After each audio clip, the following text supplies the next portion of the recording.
Empezamos.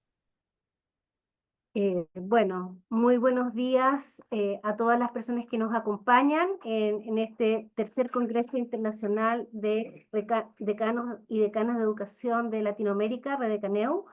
Es para mí un honor poder coordinar esta mesa denominada el eje 3 de interculturalidad e inclusión y está como colaboradora en esta animación, eh, en este trabajo conjunto, la doctora Marcela Romero, que ella es vicedecana de la Facultad de Filosofía y Educación de la UMCE. Mi nombre es Solange Tenorio, también soy decana de la Facultad de Filosofía y Educación de la Universidad Metropolitana de Ciencias de la Educación y presidenta de Confauce. Y en esta mesa denominada Diversidad, Interculturalidad e Inclusión, nuestro objetivo es, obviamente, abordar estas temáticas, ya que las sociedades actuales están conformadas por una exquisita riqueza de diversidad que evidentemente se refleja en nuestras aulas, y así los y las educadoras del futuro requieren de herramientas sólidas para asumir el desafío de abrazar esta variedad de pensamiento, de culturas, de estilos de vida, de características únicas como fuente de aprendizaje, enriquecimiento y crecimiento mutuo. Así es que vamos a dar algunas indicaciones. Ahí tenemos tres presentaciones. La primera presentación la vamos a iniciar prontamente. Indicarles que tienen 20 minutos y después podemos hacer algunas consultas que podemos dejar también en el chat, o si no, libremente levantar la mano y hacer preguntas. El primer tema, denominado interculturalidad crítica en la enseñanza de la traducción, epistemología y colaboración, eh, nos presenta aquí el maestro Fernando Alonso Villalobos. A ver, disculpe, ¿estoy bien? Interculturalidad crítica en la enseñanza de la traducción, epistemología y colaboración. Ahí, perdón, nos presenta Daniela Paz Pérez Osa y Eduardo Vélez Ojeda. Ahí estamos, sí. Muy bienvenidos, bienvenida. Tienen su tiempo para la presentación. Juan, antes de partir a el área virtual en Costa Rica, quiero saber si el problema del ancho de banda para transmitir está correcto, porque yo he tenido problemas para escuchar acá, entonces no sé si eso está considerado para que se escuche bien. Por aquí hemos escuchado bien la presentación.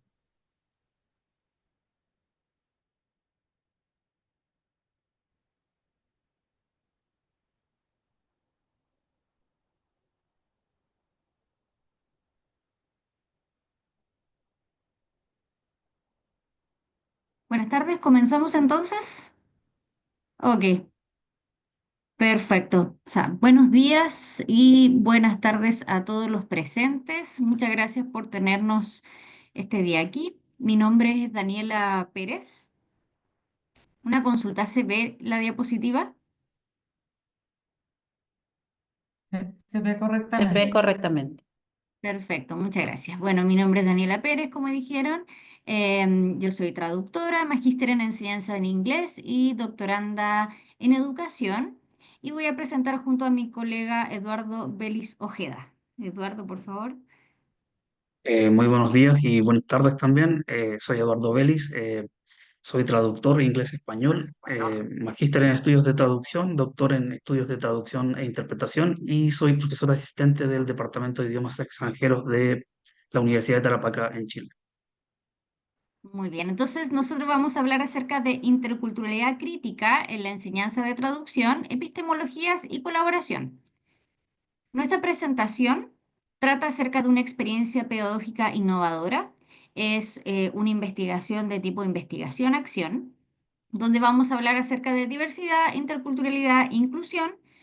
Empezaremos con los antecedentes, las estrategias de innovación, un breve marco teórico, la metodología, los resultados y la conclusión. Muy bien.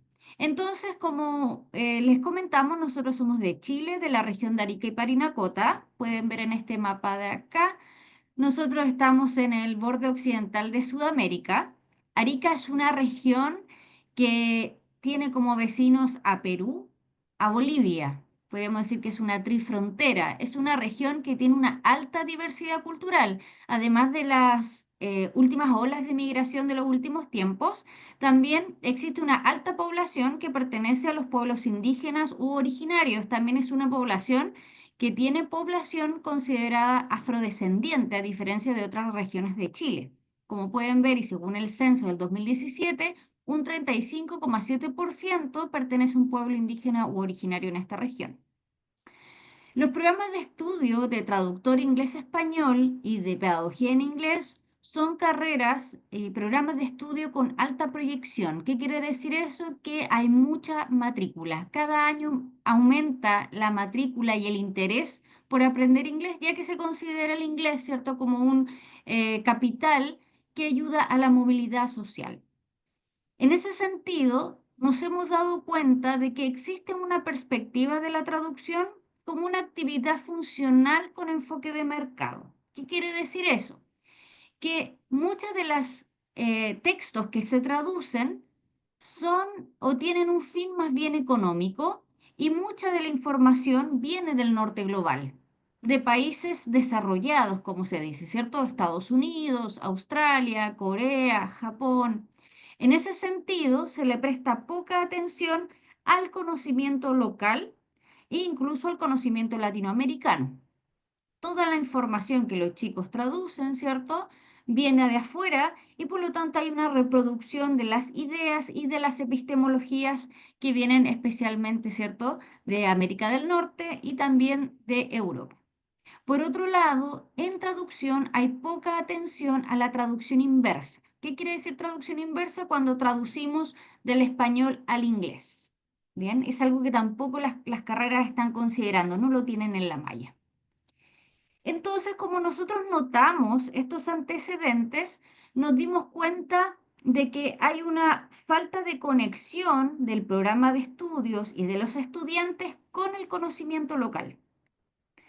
Nos hicimos la pregunta de investigación: ¿podría la revisión al inglés de un cuento con elementos regionales andinos promover el desarrollo de subcompetencias, especialmente la subcompetencia cultural e interpersonal en estudiantes de cuarto año de traducción?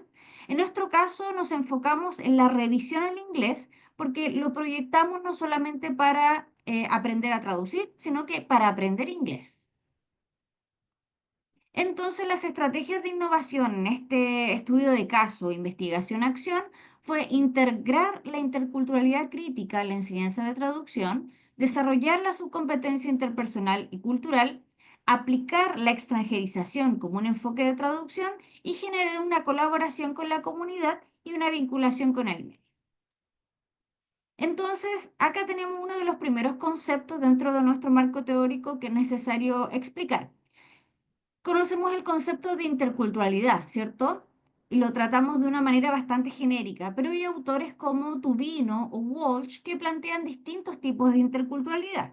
Tenemos la interculturalidad relacional, donde vemos que hay interacción entre culturas sin un enfoque crítico, ¿cierto? Por ejemplo, se puede hablar de una temática o de algún baile de algún pueblo originario, pero no hay un enfoque crítico.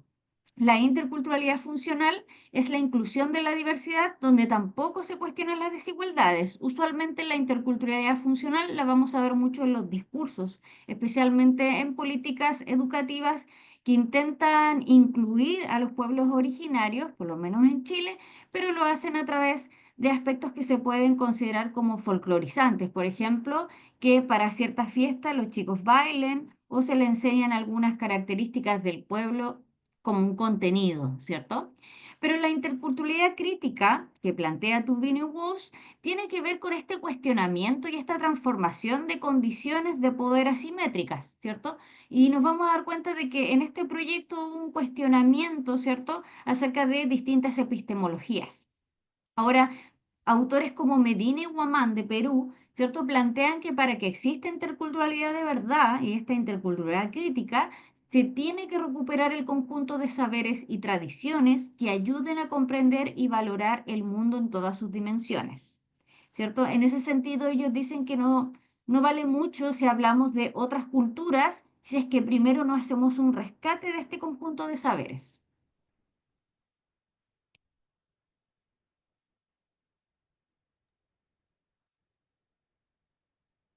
Eh, bueno, continuando con la presentación, un concepto central para entender la contribución y la innovación de este proyecto es el concepto de competencia traductora, que es el que guía los programas de formación de traductores en la mayoría de las universidades de Chile y creemos que también en muchas de Latinoamérica. Según Hurtado Albir y colaboradores del grupo PACTE, la competencia traductora es el sistema subyacente de conocimientos declarativos y fundamentalmente operativos necesarios para traducir. Entonces es un conjunto de conocimientos, habilidades y actitudes. Por lo tanto, es de esta macrocompetencia de la cual se desprenden las subcompetencias que forman el esqueleto de los planes de estudio para la formación de traductores en Chile. En la diapositiva siguiente eh, podemos ver el modelo probablemente más influyente de competencia traductora en Chile y en Latinoamérica, que es el modelo del grupo PACTE, eh, cuya cuyo acrónimo significa Proceso de Adquisición de la Competencia Traductora y Evaluación. Y este modelo está compuesto por 6 subcompetencias que en conjunto capacitan al traductor o la traductora para enfrentarse a diversas tareas de traducción. Y estas subcompetencias son la subcompetencia bilingüe, que implica poder comunicarse en un nivel avanzado en al menos 2 lenguas, la subcompetencia extralingüística, que consiste en el conocimiento cultural, enciclopédico y específico de temas necesarios para interpretar y también para trasladar correctamente el contenido de un texto. Luego tenemos la subcompetencia conocimiento de traducción, que es el conocimiento sobre la teoría y la práctica de la traducción e incluye métodos, principios y normas que regulan la actividad profesional. Luego tenemos la subcompetencia instrumental, que involucra el manejo de herramientas y recursos necesarios para la traducción, como por ejemplo diccionarios, enciclopedias, bases de datos, corpus, programas de traducción asistida. Y finalmente, la penúltima sería la subcompetencia psicofisiológica, que incluye habilidades cognitivas y psicológicas, como por ejemplo la memoria, la concentración, la resolución de problemas y la toma de decisiones, así como también algunos aspectos afectivos como perdón, la motivación y la tolerancia a la frustración. Y finalmente tenemos la subcompetencia estratégica que eh, combina todas las otras subcompetencias para aplicar estrategias de traducción que sean adecuadas para resolver problemas específicos durante el proceso de traducción. En la siguiente diapositiva podemos ver otro modelo que también es bastante influyente en Latinoamérica, que es el modelo de Kelly, publicado en 2002, que es muy similar al modelo de PACTE, ya que varias de las subcompetencias se traslapan. Por ejemplo, al igual que en el modelo de PACTE, tenemos la competencia estratégica, la competencia comunicativa y textual en al menos 2 lenguas y culturas, que en PACTE sería la subcompetencia lingüística. Tenemos también la competencia instrumental profesional, la competencia psicofisiológica, la competencia temática, que en parte estaría incluida en la subcompetencia extralingüística, y además aparecen 2 nuevas competencias que no están expresadas de forma tan explícita en el modelo de PACTE, que serían la competencia cultural y la competencia interpersonal. Y es precisamente en estas 2 competencias en las que nos queremos enfocar en esta presentación, porque son aquellas que quisimos desarrollar con mayor énfasis en el proyecto que estamos presentando. Eh, por lo tanto, en la siguiente diapositiva vemos una definición de Kelly de la subcompetencia cultural. Y ella dice que implica dar a conocer a los estudiantes las principales instituciones de las culturas de las lenguas de trabajo en su contexto histórico y social, dar a conocer los valores, mitos, percepciones y creencias compartidos que condicionan los comportamientos de las diversas culturas de las lenguas de trabajo, y finalmente hacer comprender las relaciones existentes entre las culturas y sus textos. Y Kelly hace énfasis en este último punto y dice que esta competencia cultural no solamente comprende aquellos conocimientos que son enciclopédicos, sino que también aquellos conocimientos sobre los valores, mitos, percepciones, creencias y comportamientos y las representaciones textuales de estas. Y en esta competencia cultural en particular, creemos que este proyecto que estamos presentando aporta bastante, ya que aun cuando los estudiantes que trabajaron en este proyecto son locales, son de la zona de Arica y Parinacota, no necesariamente conocen en profundidad la cultura aymara. Por lo tanto, este proyecto les ayudó a sensibilizarse sobre elementos específicos como los valores, mitos, percepciones y creencias de esta cultura. Además, la experiencia les permitió comprender cómo los comportamientos y tradiciones del pueblo aymara se reflejan en el lenguaje y en las representaciones textuales, y entonces va más allá de el conocimiento meramente enciclopédico. Esta actividad también pudo promover una mayor comprensión de la relación entre la cultura aymara y su expresión lingüística. De esta forma se fortaleció la capacidad de los estudiantes para realizar traducciones que sean culturalmente adecuadas y contextualizadas. Y finalmente, al conocer estos aspectos culturales, las estudiantes desarrollaron una sensibilidad intercultural esencial para su futuro desempeño como traductoras, especialmente en aquellos textos que requieren traducción y adaptación que es culturalmente compleja. Luego pasamos a la otra subcompetencia en la que nos estamos enfocando, que sería la subcompetencia interpersonal. Según Kelly, esta subcompetencia implica dar a conocer a los estudiantes las diferentes relaciones interpersonales que intervienen en el proceso de traducción, preparar a los estudiantes para saber trabajar en equipo con los diferentes profesionales que intervienen en la actividad traductora, preparar también a los estudiantes para saber tratar de forma profesional con otras personas involucradas, tales como clientes, iniciadores, intermediarios comerciales, autores, usuarios o expertos en los campos temáticos tratados en las traducciones. Y también preparar a los estudiantes para justificar las decisiones que toman y también para resolver posibles conflictos que se presenten en el proceso de traducción. Y respecto a esta subcompetencia, creemos que eh, este proyecto, ¿cierto?, les dio la oportunidad a los estudiantes de desarrollar esta subcompetencia, particularmente porque tuvieron la oportunidad de discutir aspectos específicos con la autora del cuento traducido. Y esta experiencia les permitió vivir la dinámica de comunicación y negociación, que es característica del trabajo profesional de la traducción, donde interactuar con autores, clientes y otros profesionales es esencial. También al tener acceso a la autora, se les ofreció un contexto real para justificar sus decisiones de traducción, para comprender la intención original del texto y considerar aquellos matices culturales y lingüísticos de la fuente. Además, el proyecto les brindó una oportunidad para practicar habilidades de comunicación efectiva, adaptando su lenguaje y enfoque para expresar sus observaciones de manera profesional.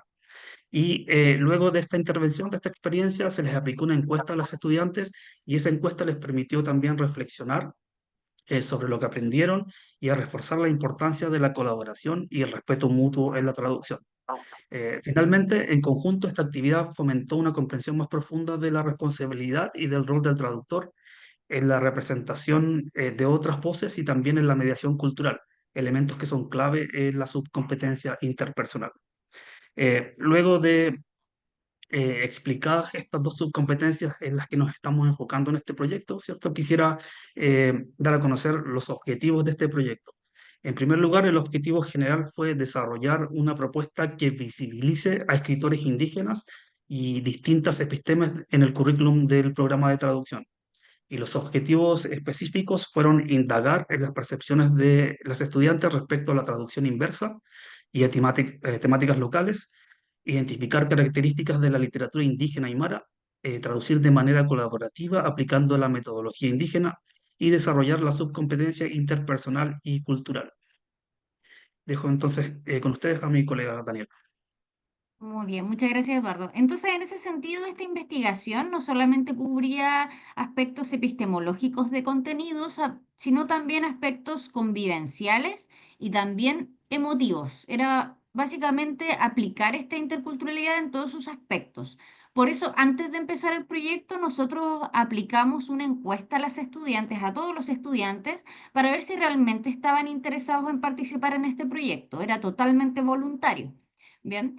La mayoría, un 99%, respondió que estaba totalmente interesado en participar, que estaba interesado en revisar textos y traducir textos con temática local, específicamente indígena, aymara, y que estaban dispuestos, ¿cierto?, a reunirse fuera del horario de clases para poder trabajar en este proyecto.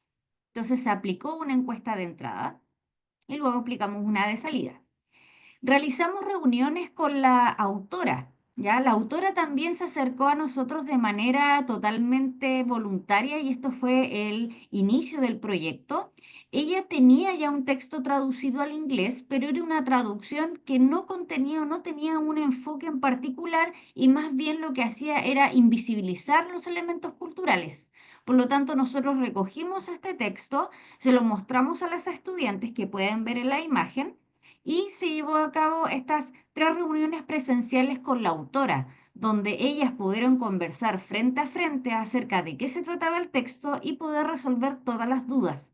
Pueden ver ahí que en la sala están en la sala de traducción o laboratorio de traducción, donde las estudiantes tuvieron acceso al cuento, lo leyeron primero, hicieron consultas, luego empezaron a hacer la revisión y hacer la corrección también del texto para poder sacar a flote estos elementos culturales que habían sido invisibilizados. ¿Ya? El cuento se llama El nacimiento de Angelita, es un cuento que habla acerca del parto andino y contenía ciertos elementos, valores y también aspectos incluso del paisaje que las estudiantes, a pesar de vivir en la región, desconocían.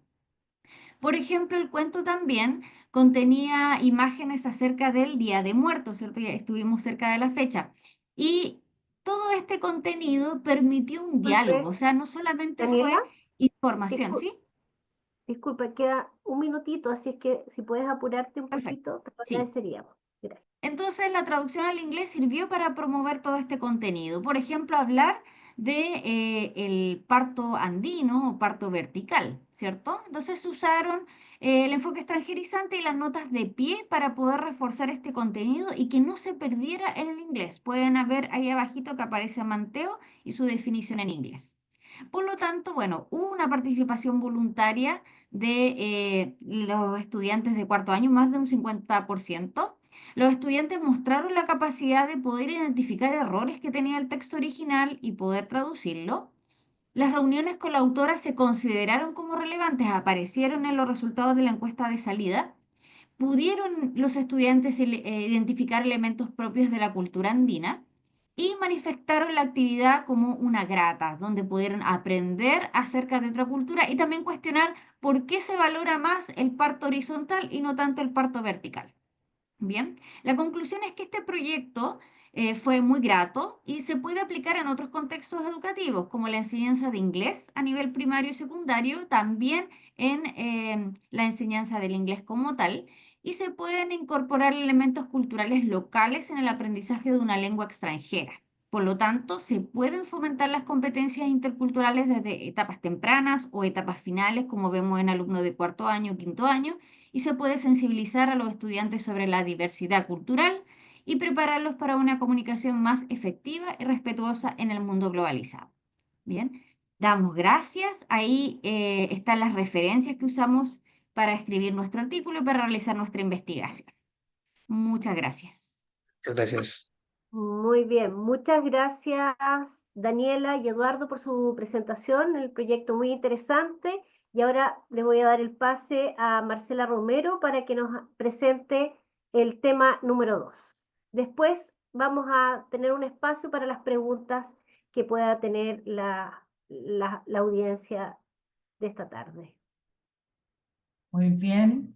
Bueno, agradecer entonces a Daniela y a Eduardo. Y vamos con el segundo tema.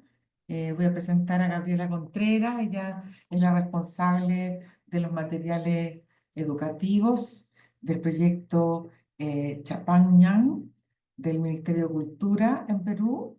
Es parte del equipo pedagógico del proyecto Chapán-Ñan, con más de 10 años de experiencia diseñando e implementando estrategias didácticas referidas al uso del patrimonio cultural como recurso educativo.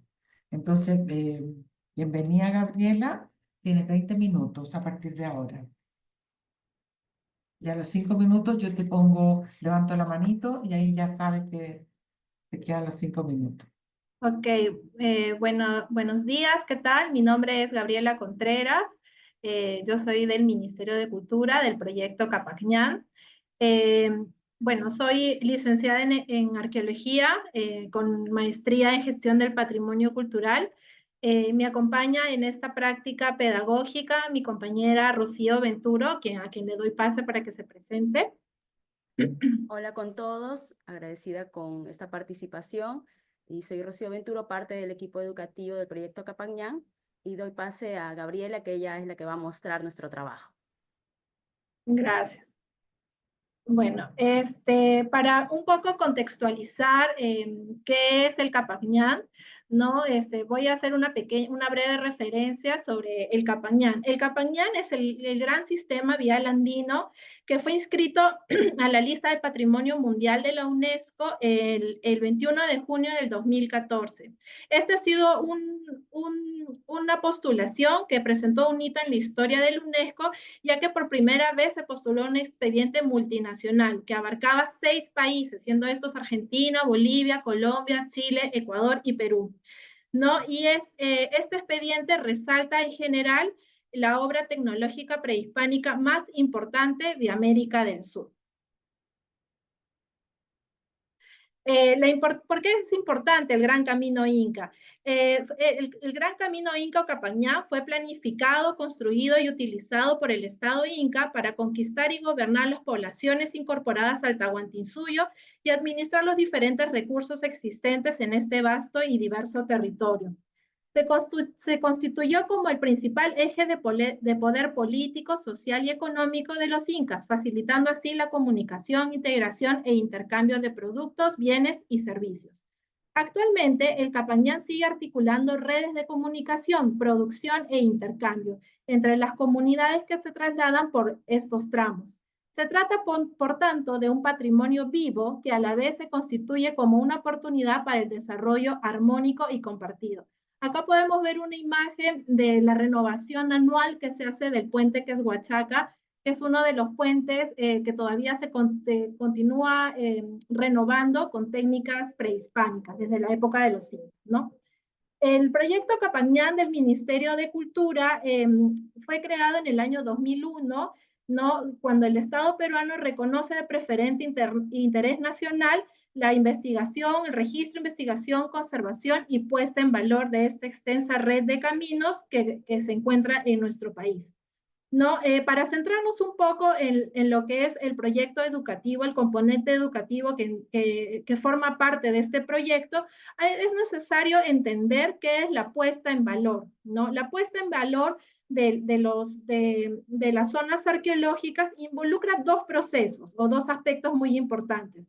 Uno, que es el desarrollo de proyectos de conservación y revalorización que se dan en el bien cultural, que sean, para que sean accesibles y disfrutados responsablemente por la sociedad.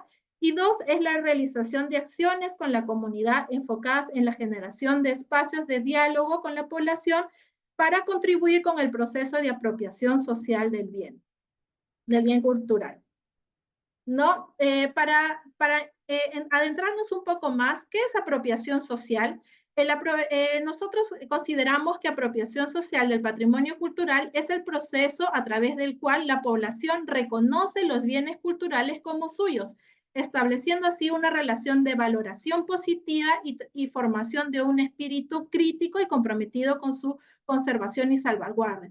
A través de este proceso se pretende que la población reinterprete y resignifique, es decir, reconozca el valor de los bienes y prácticas culturales para que se conviertan así en pilares fundamentales de su memoria colectiva e identidad cultural.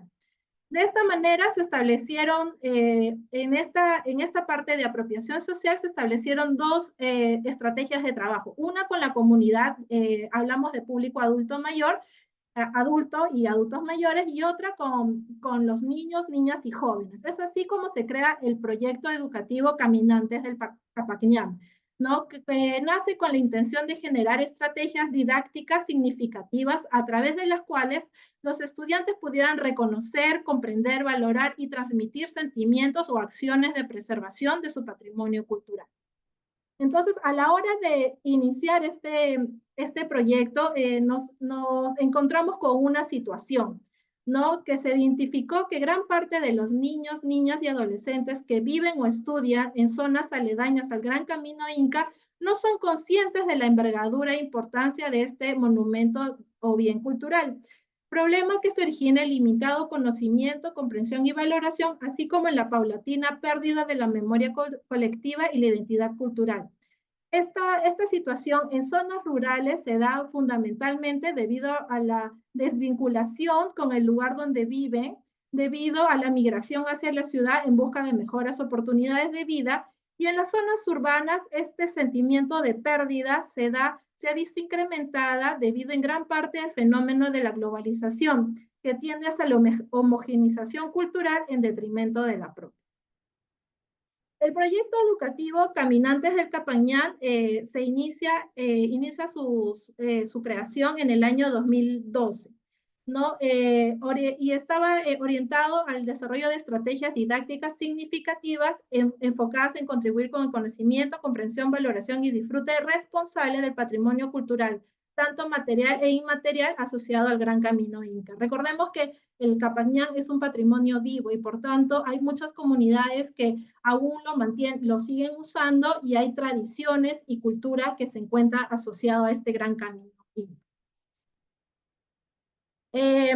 Caminantes de Capañán, un camino por aprender, se fundamenta en 3 ejes o pilares que consideramos claves, los cuales son lo propuesto por la educación patrimonial, que propone, entre otros, el empleo del patrimonio cultural, ya sea como recurso o contenido en el proceso de aprendizaje, resignificación y revalorización del patrimonio cultural, que se puede dar en contextos formales, es decir, en instituciones educativas, no formales, como parte de recorridos didácticos, exposiciones, entre otros, e informales, aquellos aprendizajes que surgen de manera inesperada.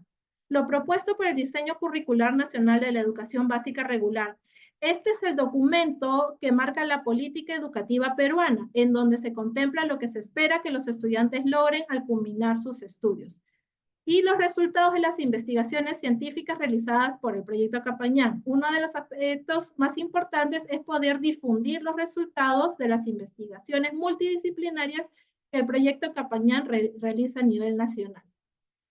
¿No? Entonces, aquí en esta diapositiva podemos ver diferentes estrategias que nosotros hemos implementado para la difusión y promoción del Capañán o Gran Camino Inca. ¿No? Vamos a pasar a explicar un poquito a grandes rasgos qué significan cada uno de estos 3 ejes fundamentales, ¿no? La educación patrimonial como eje vertebral. La educación patrimonial es un proceso pedagógico que utiliza el patrimonio cultural para conectar al ciudadano con su diversidad cultural y su entorno social, privilegiando su acercamiento desde la experiencia, el contacto directo con el bien patrimonial, el análisis, entre otros. Contribuye con la formación de ciudadanos críticos y reflexivos capaces de implicarse activamente en la preservación y conservación de su patrimonio cultural. Por ejemplo, nosotros realizamos en algunas ocasiones visitas guiadas a zonas arqueológicas, como podemos ver en una de las diapositivas, en el cual los niños, los estudiantes recorren el camino, lo registran, identifican aquellas zonas o lugares donde la conservación es deficiente, ¿no? Y luego, a iniciativa de los estudiantes, se realizan labores ya sea de limpieza, como en el caso de la siguiente fotografía, del recojo de los materiales de limpieza. En otras ocasiones, los estudiantes propusieron la creación de Facebook o de algunas estrategias de comunicación para proteger el patrimonio cultural. ¿No? De esta manera, teniendo contacto directo de los estudiantes con el patrimonio, lo que significa, nosotros queremos que se impliquen con su patrimonio cultural. El Currículo Nacional de la Educación Básica Regular. Este documento marca los aprendizajes y orientaciones educativas, estableciendo así las competencias, capacidades y desempeños por cada área curricular, ciclo y nivel educativo. Una de las características más importantes de este documento es la posibilidad de la diversificación curricular, que se enfoca en responder con pertinencia a las necesidades, demandas y características de los estudiantes, atendiendo así a su diversidad y su realidad social, cultural y geográfica.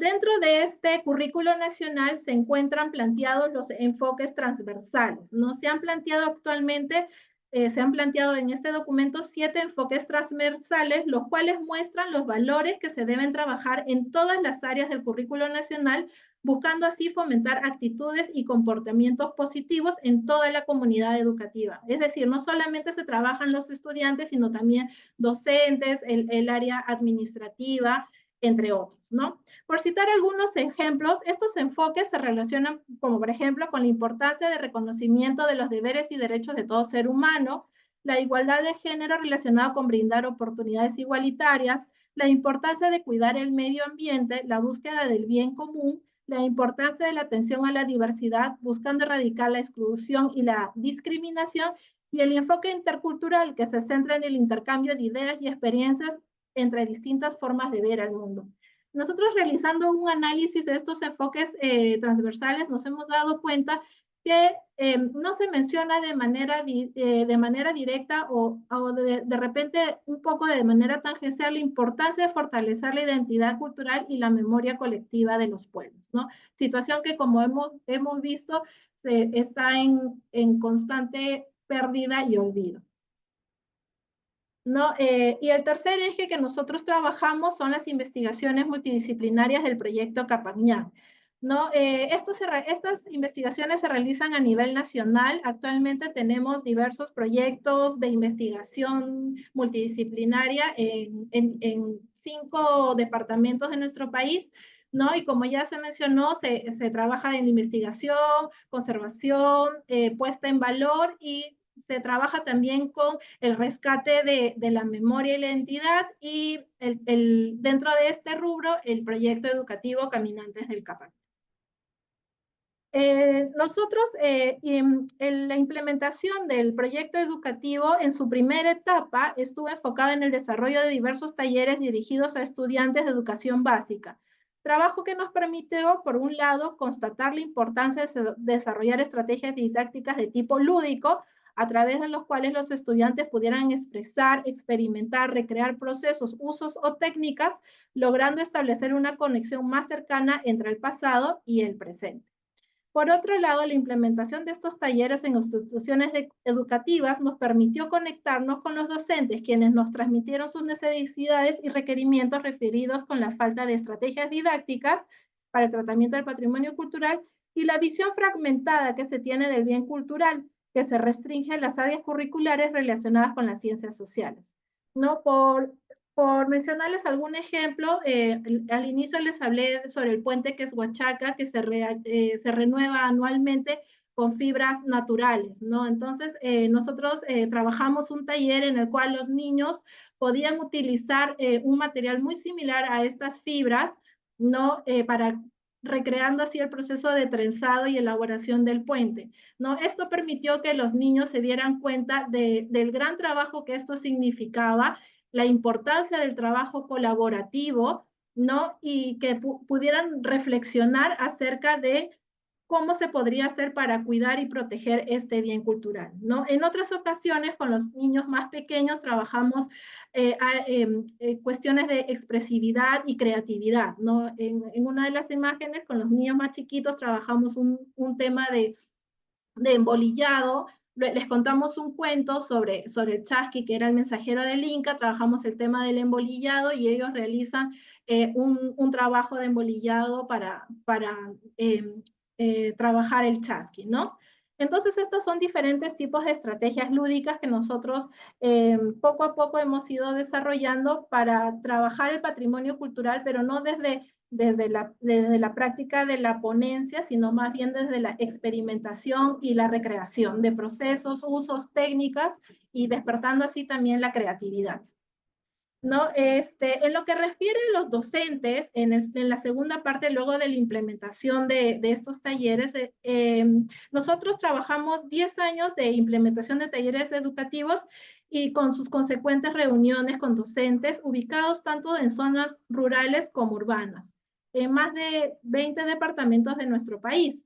¿No? Se recogieron diversos requerimientos y necesidades en materia de enseñanza del patrimonio cultural.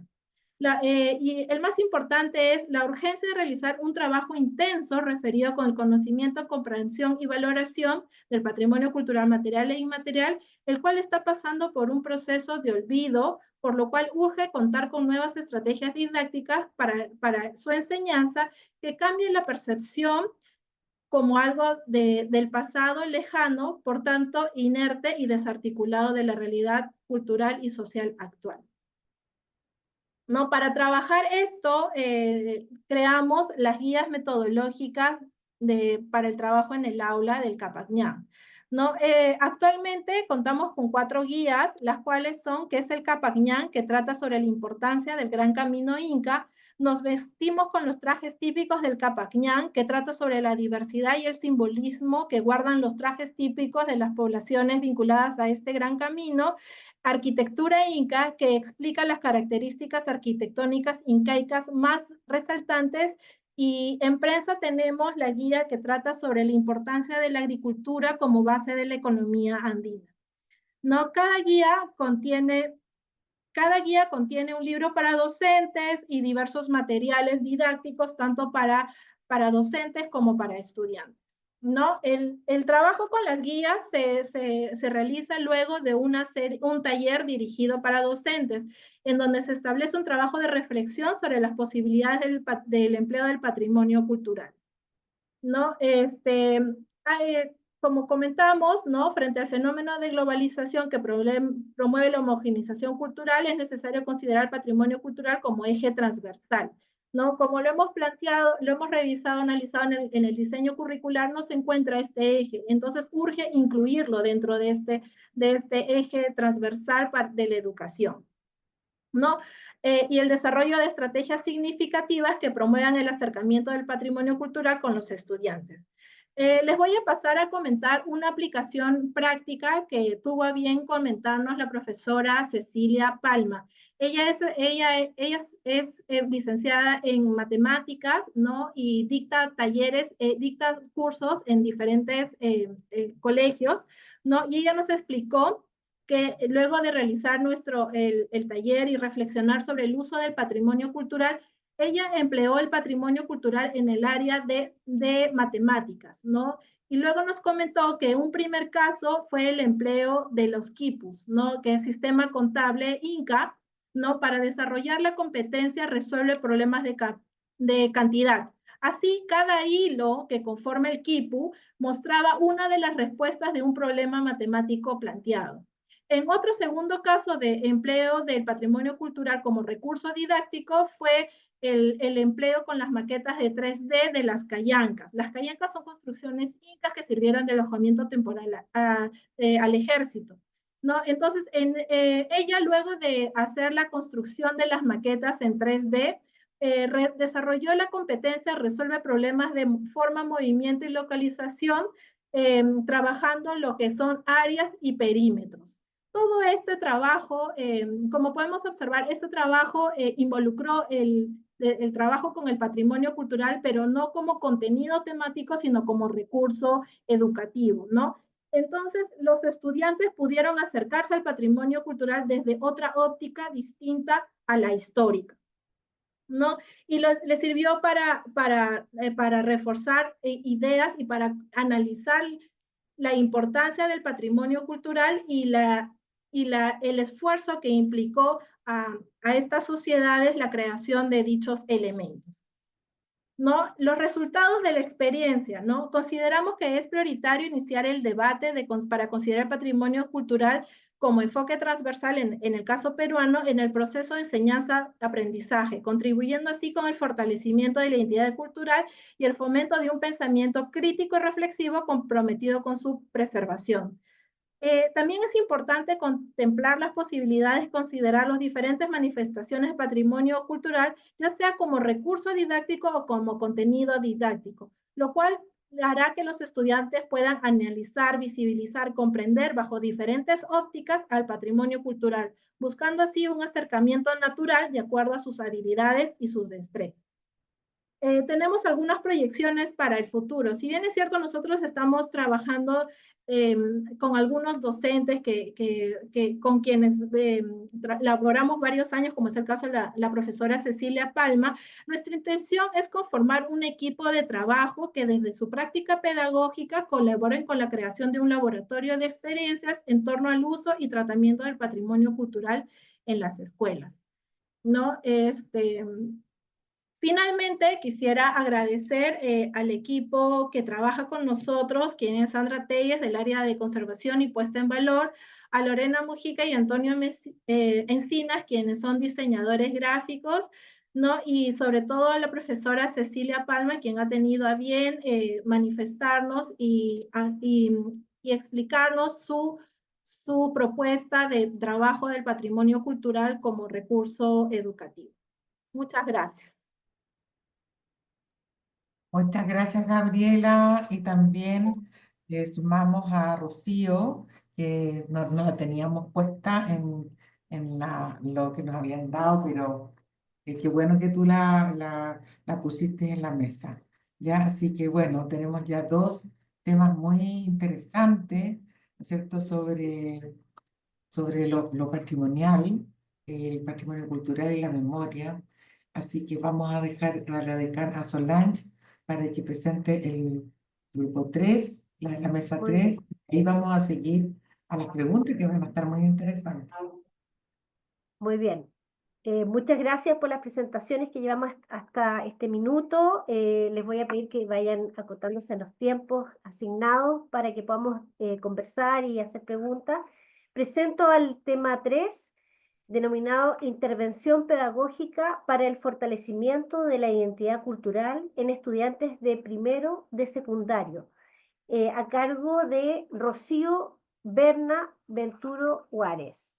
Ella es licenciada en Educación y en Arqueología, ambas carreras por la Universidad Nacional Mayor de San Marcos, magíster en Psicología Educativa y doctora en Educación por la Universidad Femenina de Sagrado Corazón, docente vinculada al trabajo con el patrimonio cultural, con experiencia en el diseño e implementación de talleres y materiales educativos relacionados a proyectos culturales.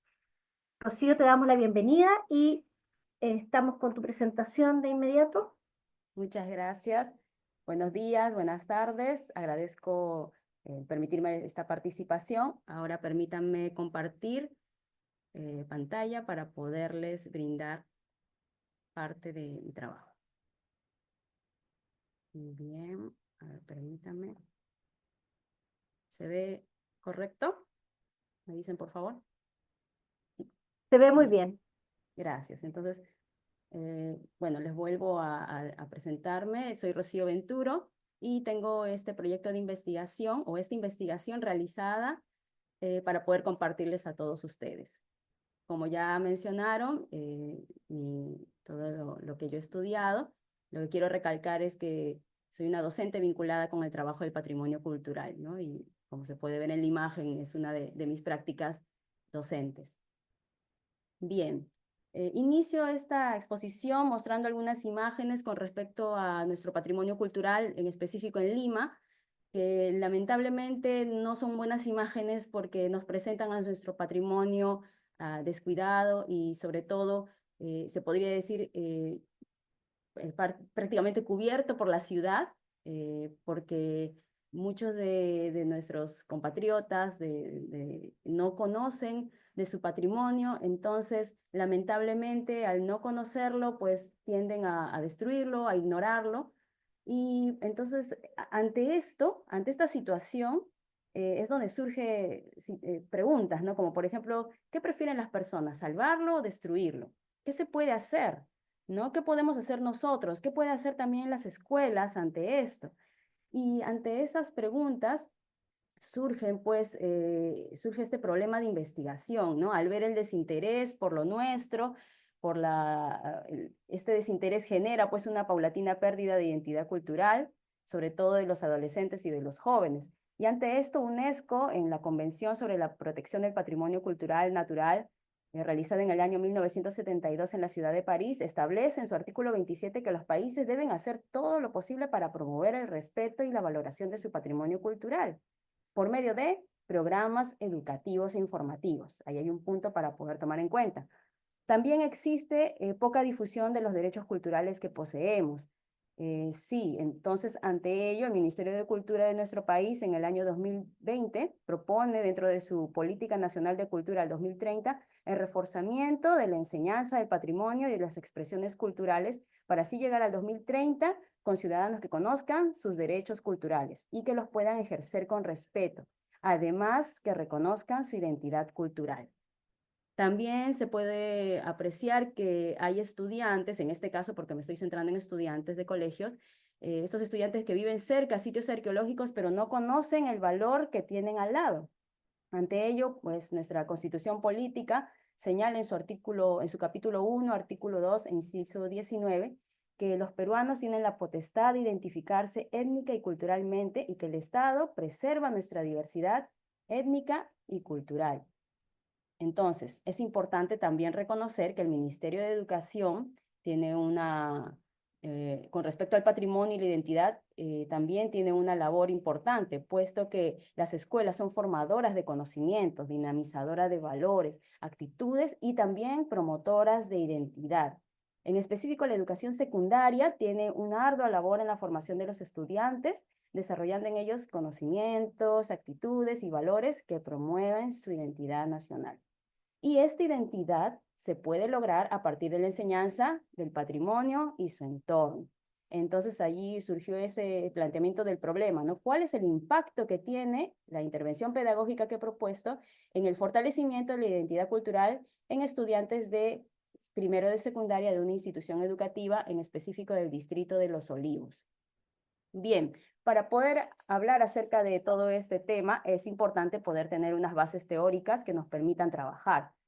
Y es importante reconocer algunos términos que son las bases para esta investigación. En primer lugar, reconocer acerca del patrimonio cultural, que tiene varias concepciones, pero la podemos resumir de acuerdo a algunos de los investigadores más importantes o más reconocidos que están colocados allí, tomando en cuenta el Ministerio de Cultura, UNESCO, autores como Lucas Estepa, Gómez, Miralles, Fontal, Ibáñez.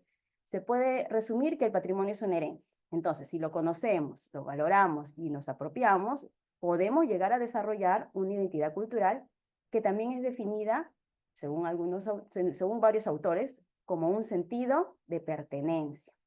Y gracias a la educación patrimonial, con sus estrategias y métodos, se puede usar este patrimonio cultural como un recurso educativo, ya que el patrimonio, recordemos, es el pilar que construye la identidad cultural. ¿Por qué? Porque afianza el sentido de pertenencia a un grupo o comunidad.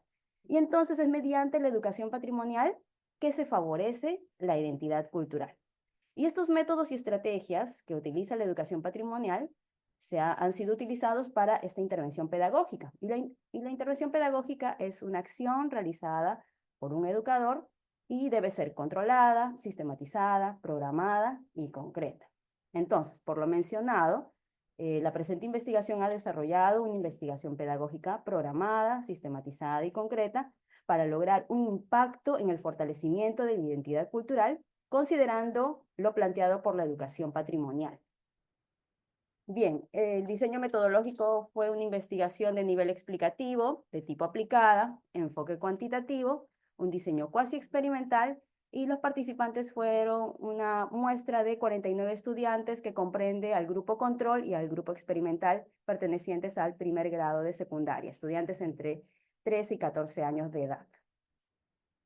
Para poder realizar esta investigación se elaboró un instrumento, ¿no? Un instrumento llamado Cuestionario de Identidad Cultural, creado por quien les habla, a partir de teorías de autores reconocidos como el Ministerio de Cultura, autores como Galán, Huerta y también la UNESCO. Esto ha sido validado por expertos, educadores, metodólogos, psicólogos y arqueólogos para poder validar este instrumento, que es un instrumento de escala de tipo Likert con 5 opciones de respuesta. Esto para ser tomado como pretest y posttest. Y el resultado de la validez obtenida fue de 0,94, lo que permitió afirmar que la validez de contenido es excelente. Y en cuanto a la confiabilidad, se obtuvo un estimado de 0,79 de coeficiente de confiabilidad en el alfa de Cronbach, a lo que evidencia un alto nivel de confiabilidad. Allí se puede apreciar el instrumento en escala Likert de modo individual, que tenía una duración de 20 a 30 minutos para su desarrollo. Para poder realizar esta intervención pedagógica se crearon una serie de sesiones de aprendizaje o clases. Se crearon 13 sesiones de aprendizaje para los cuales se utilizaron todas las directrices y se tomó todo en cuenta según lo que decía el currículo nacional que rige nuestro país para la educación básica regular, y también se tomó en cuenta pues el objetivo de la investigación, ¿no? Que era el analizar el impacto de la intervención pedagógica en el fortalecimiento de la identidad cultural en estos estudiantes de primera y secundaria del Distrito de Los Olivos.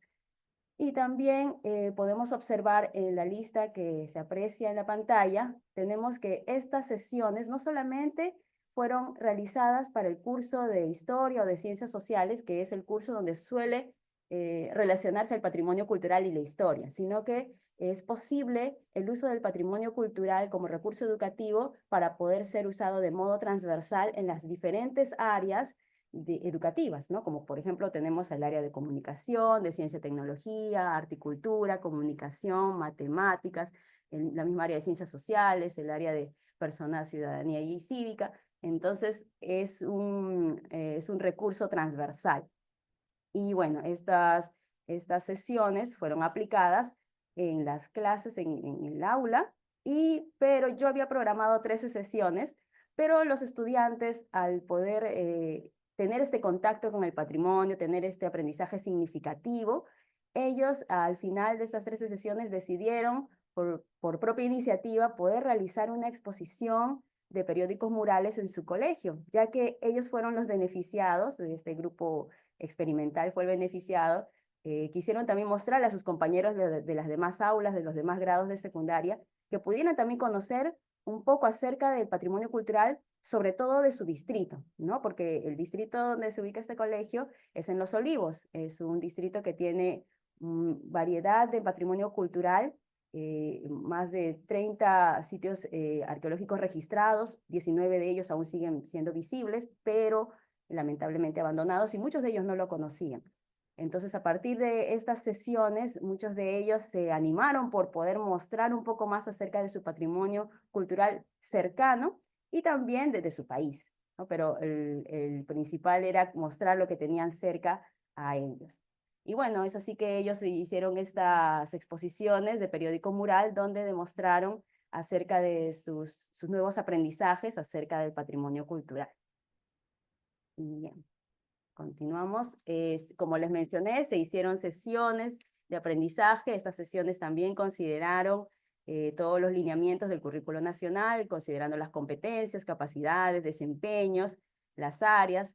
Y también acompañando a cada sesión se elaboró lista de cotejo para poder analizar, para poder seguir el proceso de estos conocimientos nuevos que estaban adquiriendo los estudiantes. Así que todo ello se utilizó para cada sesión de aprendizaje. Bien, luego de la aplicación del instrumento creado con prueba pretest y posttest, se obtuvieron pues los datos cualitativos, los cuales fueron apropiadamente procesados y luego organizados, y se realizó un análisis inferencial y también un análisis descriptivo. Con respecto al análisis descriptivo, se realizaron gráficos y tablas estadísticas que evidenciaban la comparación de las pruebas pretest y posttest entre el grupo control y el grupo experimental respecto a esta intervención pedagógica y el fortalecimiento de la variable identidad cultural y también con sus dimensiones. Entonces, se baremó con 4 niveles de acuerdo al currículo nacional, es decir, se estimó el nivel inicio, el nivel proceso, el nivel esperado y el nivel destacado, para ver en dónde estaban ubicados los estudiantes, en cuál de estos niveles. Entonces, al aplicar el pretest, se observó que los estudiantes del grupo control se ubicaron en el nivel de inicio, es decir, un 14%, y se mantuvo este mismo resultado en el post-test. Pero en cuanto a los estudiantes del grupo experimental, ellos obtuvieron un 16% en el pretest, pero ya cuando se aplicó el post-test, luego de toda la intervención pedagógica, de todas las sesiones, 0% se ubicaron en el nivel inicio. Y como se ve en el cuadro, ya se ubicaron en los niveles de esperado o niveles destacados, que son los niveles más altos en cuanto a este nuevo aprendizaje, ¿no? Entonces, quiere decir que esta intervención sí incide en los niveles de aprendizaje de los estudiantes de esta muestra, ¿no? Y en un nivel descriptivo, la intervención pedagógica es significativa. En cuanto al análisis inferencial, se contrastó la hipótesis general con las hipótesis específicas a través del estadístico no paramétrico de Udemann-Whitney, ya que la escala de medición de la variable identidad cultural y sus dimensiones son de tipo ordinal y por tanto sigue un estadístico no paramétrico para sus datos. En cuanto al p-valor o valor de significancia, salió como resultado menos de 0,05 en el post-test, lo que quiere decir que sí hay diferencia significativa entre el grupo experimental y el grupo control. Y esto también lo podemos observar en el gráfico de caja y bigote, que se encuentra en la parte inferior, donde se observa que el grupo experimental aumentó el nivel del puntaje en el post-test. Y los del grupo control se mantuvieron igual, los mismos resultados en el pre y en el post-test. Entonces, si comparamos entre el grupo experimental y control, cómo iniciaron, cómo les fue luego de esta intervención pedagógica, vemos una diferencia de puntajes. Esto quiere decir que se comprueba de manera descriptiva que la intervención pedagógica sí funciona. Bien, como resultados, conclusiones, proyecciones, se puede comentar que antes de realizar esta investigación, yo encontré un problema pues, en estos estudiantes de secundaria, ¿no? Que tenían una identidad cultural debilitada. Más aún siendo de Los Olivos, un distrito con abundante patrimonio cultural, se observó pues un abandono, un desinterés por sus riquezas, ¿no? Pero no es que sea culpa de ellos, ¿no? Sino que no tenían este conocimiento. Si uno no conoce algo, no puede valorarlo, no puede cuidarlo. Entonces, es difícil pues construir la identidad cultural si no se inicia con un acercamiento al patrimonio. Y todo esto acompañado de propuestas didácticas, ¿no? Puesto que el patrimonio es, recordemos, el pilar que construye la identidad cultural. ¿Por qué? Porque afianza el sentido de pertenencia a un grupo o una comunidad. Ambos están relacionados, complementándose para propiciar el desarrollo de una concientización y de sensibilidad en torno a él, ¿no? Ahí la importancia de este recurso como patrimonio, como recurso, perdón, es importante como su uso como recurso educativo. Entonces, por lo referido, consideré necesario realizar esta intervención pedagógica utilizando las estrategias de la educación patrimonial y respondiendo al objetivo general se pudo determinar finalmente que la intervención pedagógica tuvo resultados significativos en el fortalecimiento de la identidad cultural de estos estudiantes. Bueno, estos cambios observados luego de la intervención pedagógica, manifestados en los resultados estadísticos, y no solamente los resultados estadísticos, ¿no? Sino también en esta iniciativa de los estudiantes de poder compartir lo nuevo que habían aprendido acerca de su patrimonio, demuestra la efectividad de esta intervención, ¿no? Y son el resultado de un aprendizaje significativo. Es por ello que es importante recalcar que la educación patrimonial debería incorporarse en las acciones pedagógicas de enseñanza-aprendizaje, a fin de que se pueda construir una identidad cultural que propicie actitudes cívicas fundamentales para la vida en nuestra sociedad.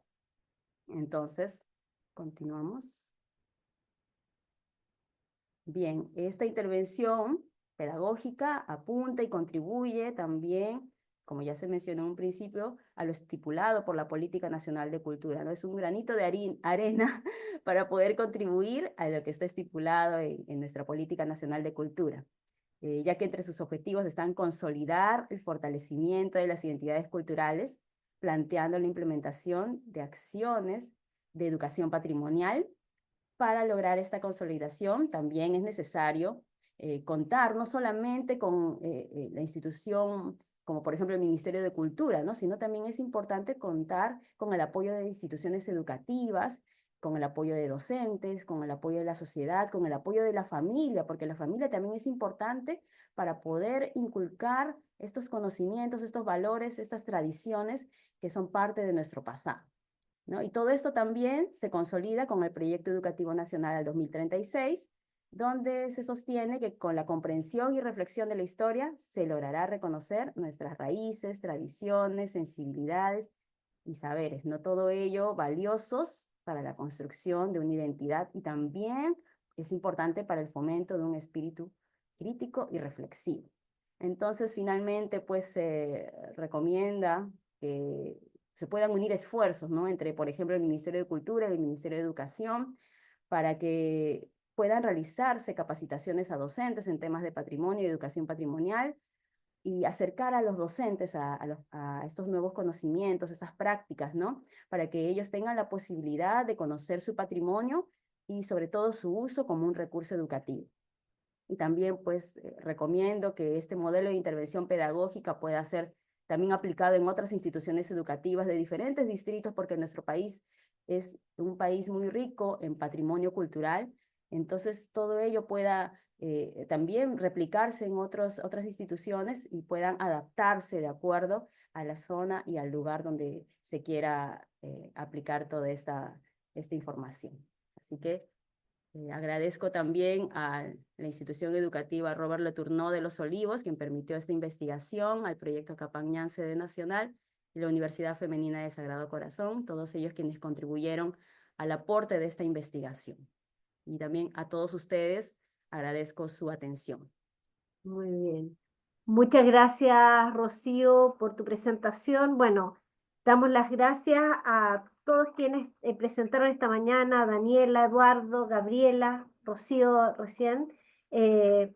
Todos abordaron bastantes desafíos que tenemos en el ámbito educativo para trabajar temas de interculturalidad, patrimonio cultural, cómo vamos recuperando a través de la educación esa identidad y construyendo conjuntamente esa identidad que a veces hemos perdido porque no hemos sido educados en valorarla como corresponde. Vamos a abrir el espacio para las preguntas. Van levantando su mano y yo voy a ir, o bien van... Hay unos agradecimientos, no sé si hay consultas, preguntas, algún comentario que los presentadores o las personas que nos acompañan también quisieran realizar. Una pregunta, no sé si Karina, para todos o especialmente para algún grupo de mesa. Dice, es necesaria la formación docente porque el docente que no conozca en relación a la cultura de su país, que puede transmitirle al estudiante cómo lo enamora de sus riquezas culturales, antepasados, en fin, el docente no da lo que no tiene ni siente, apoyo a la propuesta. No sé si parece que es más un comentario que pregunta, sí, Lileya, no sé si está Daniela, no está Karina, Mari Carmen. Si quieren, dos participantes han levantado la mano. Sí. Ahí está una mano levantada. Vamos a darle la palabra a... Disculpa. Jocelina. Lileya. Ok. Muy buenas tardes, estimadas colegas docentes. Le habla la profesora Jocelina Aitona, profesora de inglés de la Universidad del Istmo de Panamá. Como le dije, me gusta conocer acerca de las culturas. Yo soy también aparte profesora del Ministerio de Educación. Trabajo con estudiantes. Tengo como 25 años de experiencia educativa trabajando como docente. Y me gustaría saber, hacerle la pregunta directa a la profesora y licenciada Rocío Ventura, ya que me gustó una parte que ella me habló que dice que las sociedades no conocen bien y no le toman importancia a lo que es el patrimonio cultural. Y quisiera saber cómo harían dentro de su país, cómo promocionarían ese patrimonio cultural, que los mismos ciudadanos de este país tomen conciencia, pues, para hacer más énfasis en lo que es el patrimonio cultural. ¿Cómo ella lo promovería? ¿Cómo hiciera esa promoción? Sí, gracias por la pregunta. Sí, mi investigación es un granito de arena para contribuir al poder hacer que este conocimiento se pueda realizar, ¿no? Porque es verdad, por ejemplo, ¿no? Cuento un caso, no solamente el colegio es el encargado, sino también mencioné en algún momento las familias. Les comento un caso, hace unas semanas hubo un evento en un sitio arqueológico muy cercano acá, en el distrito de Los Olivos, y fuimos, ¿no? Fui yo también como asistente, con mi familia, y los vecinos de este sitio arqueológico salieron entre comillas, protestar, ¿no? Pero ¿por qué están pisando el pasto? Porque había pasto alrededor, plantitas, ¿no? Alrededor del sitio arqueológico, pero ¿por qué están pisando? Están malogrando las plantas, ¿por qué están en ese lugar? Ese es solo tierra, es un montículo, no vale nada, ¿no? Ya no debería existir, ¿no? Entonces como que quisieron interrumpir el evento, ¿no? Pero bueno, las personas encargadas hablaron con ellos, ¿no? Pero me sorprendió el sentido de que teniéndolo allí al lado el sitio arqueológico, lo desconocieran, ¿no? Entonces, es allí donde también, como se podría decir, se encendió una alarma, ¿no? ¿Qué es lo que está pasando, no? ¿Por qué no estamos llegando? Se están haciendo estos eventos, sí, ¿no? De acercar a la gente al patrimonio cultural, sí, muy bien, pero no toda la gente lo llega realmente a conocer, ¿no? Entonces nos falta mucho. Uno dice, estoy avanzando, pero cuando uno avanza, se da cuenta que en el camino todavía nos falta mucho. Entonces, creo que estos promotores culturales, que, por ejemplo, quienes organizaron este evento, los docentes, las mismas familias, deberíamos pues prestar atención también a todas estas actividades que se realizan en torno a ello, ¿no?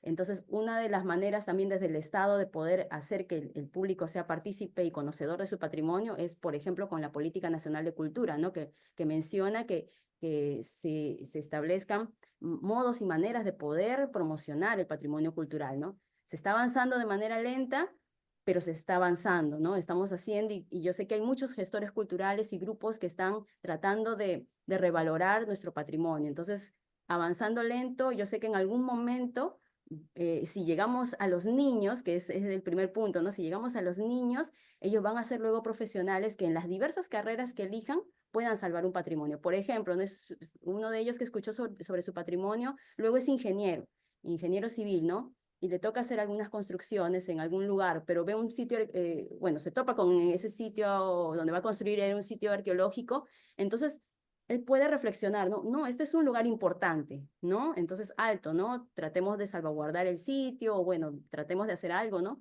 Para poder preservarlo, ¿no? Entonces, no necesariamente tienen que ser arqueólogos, historiadores, educadores para que puedan preservar su patrimonio, sino que estos niños, cuando sean profesionales desde sus carreras, puedan también preservar su patrimonio, conocerlo y difundir. Bueno, eso es lo que te puedo contestar. Gracias, Muchas Rosy. gracias por su respuesta, licenciada Rocío Ventura, a la pregunta que hizo. Gracias.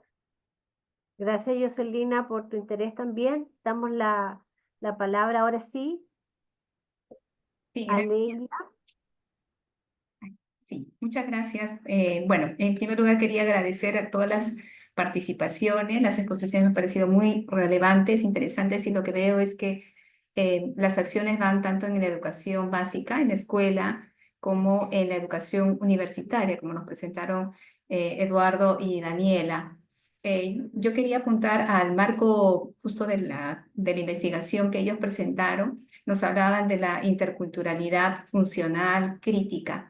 Y creo que en ese sentido lo que decía Rocío de cómo ir avanzando, o que estamos avanzando, sí, concuerdo en que quizás desde una sensibilización, el conocimiento, pero cómo avanzamos para llegar a esa interculturalidad crítica.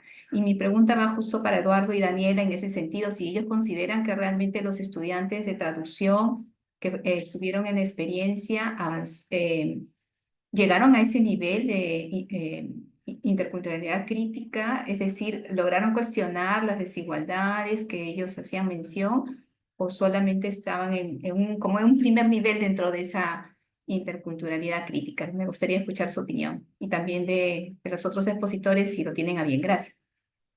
Gracias por la pregunta. La verdad es muy interesante porque, claro, esto fue una iniciativa nueva, ¿cierto? Bastante exploratoria y nos llamó la atención de que quienes estuvieron más interesadas en eso fueron mujeres, no tanto los hombres. Los hombres sí nos damos cuenta que tienen una orientación más, por ejemplo, hacia el patrimonio. Pero cuando hablábamos de como cultura indígena o cultura andina, ¿cierto? Las mujeres mostraban mayor recepción y mayor interés. Vimos que sí llegaron a un nivel de cuestionamiento en decir, ¿por qué en el hospital no sé, o por qué no hay una difusión del parto vertical? ¿Por qué no se habla de esto? ¿Por qué no hay cuentos regionales en inglés? Entonces empezaron a hacerse todo ese tipo de cuestionamientos, claramente con la guía de un docente.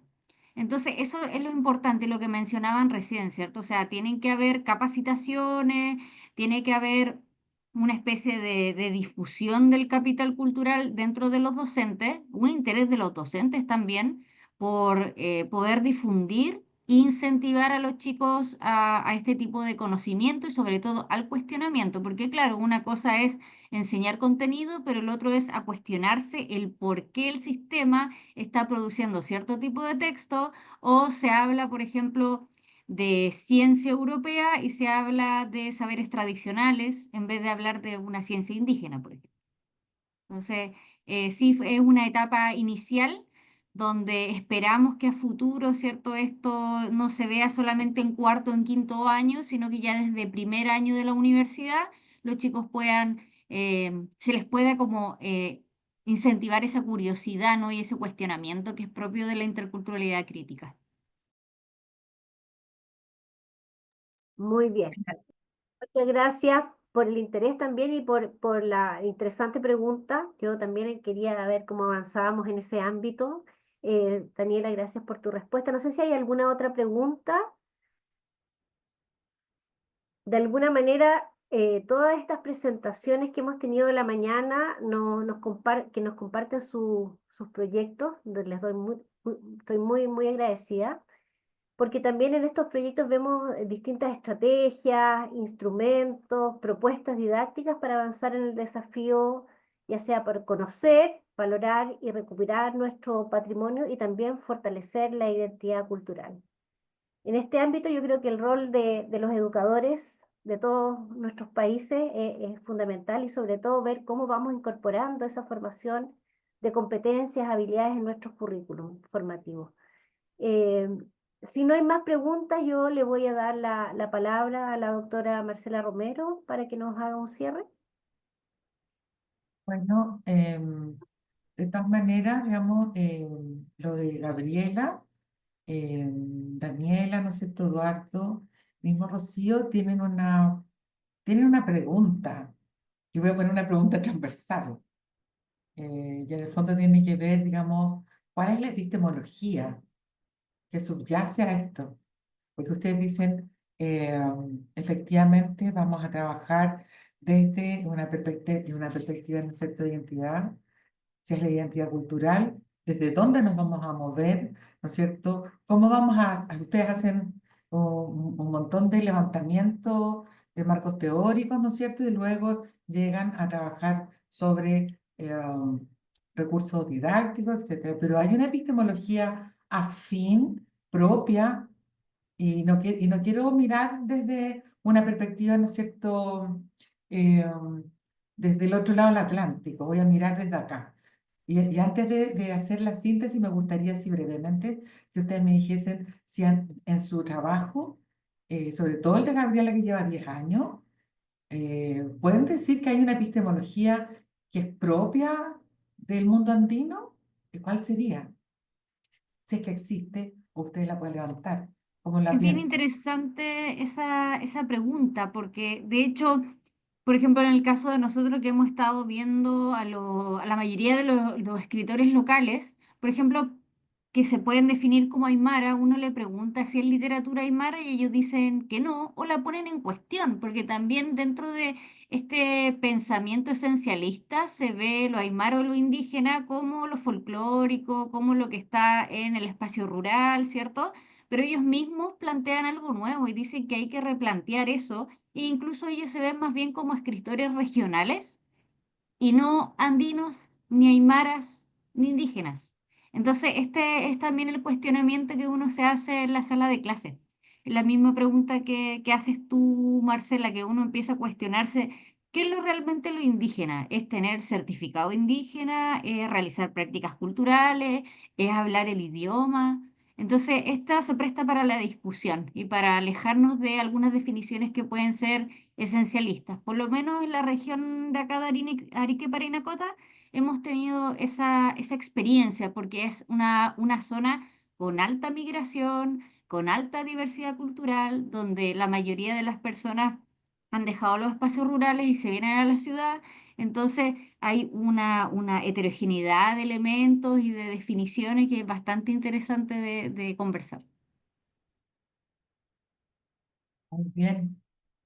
En el caso del patrimonio cultural, creo que el patrimonio es algo vivo, entonces por lo cual no tiene una definición concreta, ¿no? Y lo que se realiza con los estudiantes es buscar los espacios de resignificación y revalorización, o sea, que los estudiantes entiendan y comprendan cuáles son los valores y para ellos qué es importante, si es realmente importante y desde esa importancia cuál es la característica que resalta. No solamente es, porque es testimonio del pasado, ya es patrimonio cultural. No, sino que tiene que ver un poco más allá, ¿no? Es patrimonio cultural porque tengo una relación estrecha con él, ¿no? Y esto se trabaja desde primero se trabaja desde la esfera personal, ¿no? Primero reconocemos cuál es tu patrimonio personal, ¿no? Familiar, ¿no? Por ejemplo, el cuadro que me dejó la abuela, la receta de la tía, ¿no? Entonces, comenzamos con las esferas de patrimonio. Primero reconocemos lo personal, lo familiar, para luego ir pasando a esferas mayores, ¿no? Lo local y lo nacional, ¿no? Entonces, creo que es un proceso de resignificación y revalorización, de reflexión, finalmente, para la comprensión del valor, del real valor que tiene el patrimonio para cada uno. Solo así vamos a poder lograr conservarlo y preservarlo. Muchas Muchas gracias. gracias. Eh, Marcela, hacemos una síntesis y luego invitamos a todos quienes nos acompañan en la sala a prender ver sus las cámaras cámaras. para sacar una foto. Te escuchamos, Bien, Marcela. bien, yo creo que aquí nos hemos encontrado en esta mesa de diversidad e interculturalidad con tres temas muy interesantes. En el primer lugar, es, es importante cuestionarse lo que nos plantea Eduardo y Rocío, y Daniela sobre la interculturalidad relacional, funcional, crítica, ¿no es cierto? Y en eso, bueno, surge preguntarse cuál es la epistemología que aglutina este mundo y las diversidades, ¿no es cierto? ¿Cuáles son los saberes? ¿Cuáles serían las teorías e ideas si quisiéramos construir una epistemología andina? Aquí le pongo el nombre, epistemología andina. Bien. Ellos entonces acuñan los conceptos de competencia traductora y dan cuenta de estos dos modelos, el modelo de proceso de competencia traductora del grupo PACTE y también dan cuenta del diseño curricular Kelly y focalizan en dos subcompetencias que sería la subcompetencia cultural, donde dan cuenta ahí de los valores, los mitos, las percepciones y todas las expresiones lingüísticas, y por otro lado la subcompetencia interpersonal, que para ellos en su investigación les permite tratar a las personas, resolver conflictos, justificar las decisiones, negociar y por supuesto mejorar la comunicación efectiva. Esta experiencia de ellos visibiliza los elementos culturales andinos, identifica errores y repara, ¿no es cierto?, fomentando principalmente toda la, eh, la relación, ¿no es cierto?, con el trabajo en las edades tempranas y además visibilizar sobre esta mirada, ¿no es cierto?, cultural, ¿no es cierto?, sobre todo, digamos, de los jóvenes, ¿ya? Eso se relaciona mucho, ¿no es cierto?, con el trabajo de estos más de 10 años que ha hecho Gabriela y además también Rocío, porque están trabajando juntas en este Capapñam. Este sistema, este camino bello, ¿no es cierto?, que une muchos pueblos, ¿no es cierto?, latinoamericanos y este complejo sistema de caminos que nos permiten no solamente interconectarnos, unificarnos y administrar, digamos, una importante diversidad que tenemos en conjunto en el norte, digamos, o en el sur de Latinoamérica. Y a propósito del Tahuantinsuyo, ¿sí? ¿Lo dije bien? Siempre se me olvida una palabra. Hay una puesta en valor en el trabajo que presenta Gabriela, ¿no es cierto?, y Rocío, por recuperar este bien cultural, ¿no es cierto?, el patrimonio planetario, y además que donde reúne a muchos países, permite integrar una memoria cultural que daría cuenta por sí misma, ¿no es cierto?, de no la separación de países, sino que de una unicidad. Y ellas lo que hacen es levantar estrategias didácticas con jóvenes para que se hagan conscientes del patrimonio y por medio de proyectos multidisciplinarios permitan hacer investigación, conservación, ¿no es cierto? Y dentro de esa perspectiva, ellas levantan el concepto de educación patrimonial. Y ese concepto, que está muy presente en su investigación, permite aglutinar los bienes patrimoniales y su protección. Y también ellos hacen digamos, hay una atención en la investigación respecto del currículum nacional y desde los enfoques transversales, donde se menciona, digamos, que hay una memoria colectiva y una memoria y una educación patrimonial que a veces adolece cuando no está intencionado como un concepto que permita rescatar, digamos, la memoria y la identidad. Los resultados que tienen en este trabajo fortalecen este enfoque cultural como eje transversal y también la manifestación del patrimonio como un recurso didáctico que debiera ser un eje, digamos, en el aula. Eso mismo está muy relacionado con lo que plantea también Rocío en su investigación. Y ahí a ella se hace una pregunta, dice, ¿cómo impacta la intervención pedagógica? O sea, todo este trabajo que se ha hecho, dice, ¿cómo impacta la intervención en el fortalecimiento de la identidad cultural? ¿Por qué? Porque se entiende que hay un desinterés, se entiende que hay estos procesos de globalización, también de poca difusión respecto de lo que es nuestro patrimonio, nuestra valoración de nuestro patrimonio. Y ella acuña una triada, ¿no es cierto?, de patrimonio cultural, de identidad cultural y de educación patrimonial que le permite, ¿no es cierto?, sostener esta intervención pedagógica. Y interesante, ella se plantea, ¿no es cierto?, a través de un instrumento de escala tipo Likert, ¿no es cierto?, donde hay una valoración de ahí, y espero que esté a disposición, ¿no es cierto?, en este diseño cuasi experimental